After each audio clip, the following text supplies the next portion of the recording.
నేను వెళ్తే అవును సార్ అడిగాను, డైరెక్ట్ నామోహం మీద అవును సార్ అడిగాను, ఈ రోజు మీరు హైకోర్టులో రిట్లేస్తున్నారు, ఆ జీపీ గారి దగ్గరికి వెళ్తే కనుక వాడు 50,000 అడుగుతున్నాడు, నన్ను మార్నింగ్ నుంచి ఈవినింగ్ దాకా కూర్చోబెడుతున్నాడు, సిగ్గులేదురా, ఆర్డర్లు చూసుకోవడానికి రాదు, చేత కాదు అని చెప్పని అంటున్నాడు. మరి నాకెవడు ఇవ్వాలి?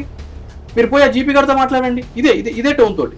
అంటే ఇప్పుడు ఇలాంటి వ్యక్తుల మీద మనం ఎలాంటి యాక్షన్ తీసుకోవడానికి ఉండదా సార్? అంటే వీళ్ళు వారి అవినీతి తిమింగలాలు బ్రదర్, స్పర్శ ఉండదు వీళ్ళకి.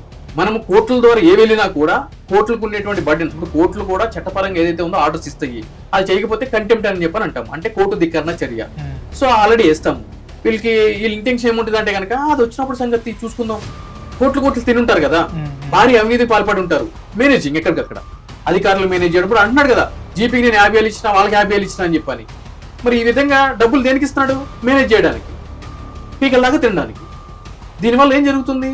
ఈ రోజు దేశానికి సేవ చేసినటువంటి సైనికులు ఎవరైతే ఉన్నారో వాళ్ళ జీవితాలు అగాధాల్లో పడిపోవట్లేదా? వాళ్ళే రేపటి చెప్తారు, ఎవరైనా మీలాంటి నాలాంటి యువత దేశం కోసం కొట్లాడాలి, ఆర్మీలో జాయిన్ అవ్వాలి అని అంటే కనుక, ఎందుకు బేట మేము చేసాం, ప్రభుత్వం మమ్మల్ని పట్టించుకుంటుందా? ఏం చేసింది చూడు, ఏ విధంగా ఉందో ఆడు చూడు, ఎదవా 15-20 లక్షలు అడుగుతున్నాడు నా సొంత భూమి అని చెప్పని. ఏం పోయే కాలం అండి.